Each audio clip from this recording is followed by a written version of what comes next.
Today we're going to talk about the brand new 27-inch iMac. And this is not it. This is my late 2013-inch iMac, but I do have a new one over here. So this is the new one. It should outperform it a little bit, but there's some other interesting details about it that I want to take a look at. And most of all, I want to answer the question, like, is this a good year to be buying an iMac at all? We know that Apple's about to be switching to their own processors, their own in-house Apple Silicon, and this is running on Intel. So is this a good time to buy? Let's figure it out. Hey, all right, there we go. There's a lot of things that just haven't changed about the iMac in years. The design is still the same. I think this is the same box, but then like the case is the same. So we're gonna have to dig deeper to find out what's changed. See, one way you can tell this is the old iMac, it's still got the wired Magic Keyboard. So you can see here Apple's new Nano Texture screen that really, no, I'm just kidding.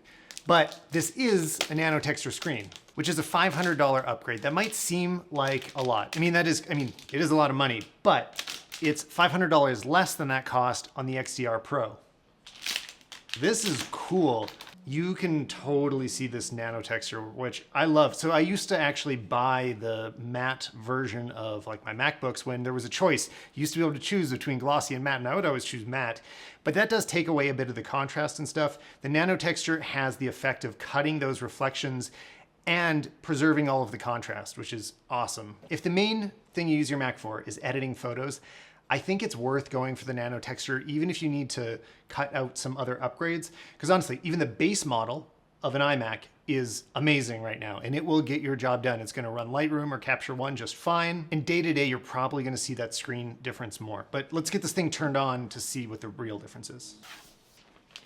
And you're definitely gonna wanna hold on to this microfiber cloth. Apple does recommend that if you have the Nano Texture, you should only use the included cloth because you can damage the screen more easily. Although, I was more nervous about this, but Apple does reassure us that like, it's not super fragile. It's not instantly gonna break if you use something else. It's more so that over time, if you kept using either other chemicals or more abrasive cloths, you would gradually start to do damage to this very special screen. So you're gonna wanna take extra good care of it. And yeah, don't lose this.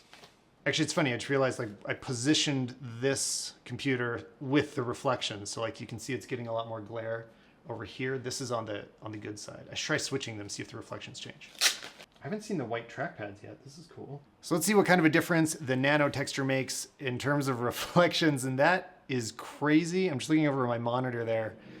And yeah, like the traditional glass is just reflecting the whole room. Wow, especially if I go over there. And that's just not being picked up by the newer screen. You can see that there still are reflections. Like it's brighter in certain parts of the screen, but it's not the crisp, clear outline of the light source. It's being diffused throughout all of it. So I would feel a lot more comfortable sitting, say, near a window or something that would cause reflections. If you're a photographer, like that upgrade seems very worth it for me because honestly, for most photography, even the base model of the 27-inch iMac is enough, and spending $500 more to get an amazing screen could really be worth it. Like let's say you might want to trade off the internal storage or something like that. I don't know. I really like the look of this. So here's a phone flash going directly into it. You can see it kind of like moving around there and then bring it over here. I can barely see it. It's there, but that's really impressive. Bring it back. Cool. Honestly, this is so worth it. I don't know how they got the price down by $500 too. It's half the price that it was on the XDR Pro display. So that is totally worth it to me. And actually that's a trend I'm happy to see Apple is following lately. There was a while where the prices were just climbing up and up. It's actually the year that I bought my MacBook Pro. They were like the most expensive ever, but everything did come down a little bit and you can spend a little less and still get more features. Thank you. Let's take a look at the new 1080p webcams, which are a very welcome upgrade from the old 720p. That just was not enough. They were not as sharp as you'd want them to be. And also the new T2 processor helps make that image look better, just like it does on iPhones. It's not just hardware that makes a photo look good, it is also software. So this is the camera that all the iMacs have been using for years now, except the iMac Pro. It already had a 1080 webcam in it, and now we've got one in the regular iMacs. It's about time. So yeah, this is what the old 720 looks like. And here's the new 1080p webcam. I think it looks pretty good. It's not like a crazy difference. It's not going to change the world, but it is significantly better. I think there's an even slightly bigger improvement in the audio quality as well. Apple has put the studio quality mics that they had in the MacBook Pro into the new iMacs, which is a pretty big deal. I don't really know what studio quality means, but I do know they sound a lot better. So whether you're either recording like scratch audio, which is something I'll do like temporary voiceover occasionally, or you might be interviewed on a podcast, which this is my big pet peeve lately. I've been hearing all these politicians on podcasts. They don't buy an external microphone, so they're just talking into their laptop and it sounds like garbage. So when Apple or other hardware manufacturers increase the quality of the built-in default recording tools, everybody wins. Because honestly, it hurts my ears when I hear these interviews that sound so bad. But keep in mind, a lot of it is also the treatment of your room. Right now, this room is very echoey. So if you end up being a guest on an important podcast, please record in your closet or maybe your bedroom, somewhere that there's big soft furniture to cut down on the echo, because it's going to make the biggest difference. Let's talk about specs and performance a little bit on this computer. I've not had the chance to do the tests myself. I haven't had long enough to do the benchmarks, but I'd check out Max Yuriev does a great job of analyzing, especially if you have intensive tasks like video creation or whatever. He breaks it all down. So I watched some of his videos for the details. I'm just going to give you my thoughts on what you might want to build for your purposes. So I'm pulling up the Apple website. This is Canadian. You're going to be looking at Canadian dollars because that's where I am. So now looking at the lineup, they've all had a nice upgrade and now have the 10th gen Intel i9 processors. The 21-inch was not upgraded as much. Honestly, I'd stop looking at the 21-inch these days. This is the time for 27, and I feel like Apple is moving that direction more. So let's kind of build the one that we're on right now. It has the Nano Texture. It has 10 core, which is crazy. I feel like Apple's going to be moving away from the idea of the iMac Pro, and the Mac Pro is going to be their professional solution. iMacs are going to kind of return to where they were, where it handles basically everybody's needs. Like any video or photo professionals will completely be able to do all of their tasks using a standard iMac with good specs. And then Mac Pros are above that. You have to have some pretty crazy needs to require a Mac Pro.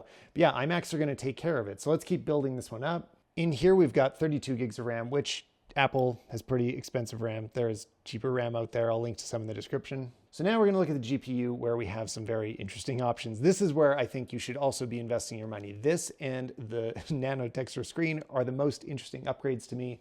There is now the Radeon Pro 5700 XT with up to 16 gigabytes of VRAM. This is some amazing performance, and based on, again, what I've seen other people doing, it will really start pushing an iMac to the next level, and that's what starts letting it compete with even some of the Mac Pro video card options. And then when it comes to the internal storage, I feel like on the laptops, this is where it's worth upgrading. So on any MacBook Pro, I'd recommend getting 2 terabytes if you do any sort of media production. But here, on a desktop computer that stays in one place, you can use a lot more external drives. So I would try to save the money there. The Ethernet update, I think this is totally worth it. It's not that expensive, but if you do any sort of media production, like for me, it means that I can plug my Synology in and it will serve media to this computer much faster. This was only available in the iMac Pro before, so it's really great to see it in the mainstream iMacs right now. One of my favorite upgrades in here, especially for photography and video, you don't have to pay for it. That's the SD card being updated. It now is much faster. I think it went from 100 megabytes per second to 280. Is that the max? Anyway, it goes to UHS 2, which is a huge difference and really helps out. I've noticed that that import process can be the slowest point of my whole workflow, and I'm so glad that the internal is faster. Now let's just put those back in the MacBook Pros, why don't we? Now let's go back to the question that we started this whole video with. Is this the right time to be buying an iMac, such an expensive computer, when we know that Apple Silicon is just around the corner? I think often the answer to the upgrade question is kind of the same. If you need the computer now, you should go buy it. These aren't going to stop working when we have new hardware. This is going to be an incredibly powerful computer for years to come. And keep in mind that Apple may not even upgrade their desktops anytime soon at all. It could be, well, they said that it'll all be done within 2 years. So I don't know, it could be 2 years from now before we see the iMacs upgraded. All that we know right now is Apple has been really focused on their mobile processors. So the first round of Apple Silicon is probably going to be focused on the laptops. I'd be very surprised if there is a new iMac, especially a high performance iMac. It may be the smaller one that gets upgraded first, and then we move on to this. But this is all speculation. Like, the truth is none of us know. And if you have work that needs to get done right now, this is my favorite machine to do it on. I honestly prefer iMacs over laptops. So how do you know if you're the one that should be upgrading? Basically, how much does the look of the computer on the outside matter to you? Because there's probably going to be some new design language as Apple moves to their own processors. But you know what? The performance of these high-end machines is probably not going to make a big jump because that's just not where Apple has focused their technology first. So the first round is going to be some amazing laptops, and then we're going to move on to the desktops. And this is the best Intel iMac that there will ever be. Like, this is years of developing these machines perfected. And if you prioritize things like stability and dependability, I mean, this is kind of the place to invest your money, because that first round of Apple processors, like, you know, there could be some things to work out. They may not be completely perfect out of the gate, or very importantly, some of the software you use may not be upgraded for it right away. Just take a look and make sure that your software is being supported with the Apple Silicon right away, because could take a while for some of these things to be ported, especially some of the higher end 3D software or more specialized things that are used by a smaller audience. That software may not come along as quickly. And then you'll be very happy to have the best Intel iMac that's ever been out. I'm still gonna have to test this machine a whole lot more, but I love iMacs, I love what they do. And if you wanna know more about them, search your podcast player for Stallman Podcast, or search YouTube, because there's a YouTube channel where I'm interviewing other YouTube creators, photographers, filmmakers, all sorts of creatives that make incredible things, and finding out how they do what they do and talking to them about their favorite tech and tools that they use in production. So I'll either see you over there or in the next video here. Thanks again for watching, guys.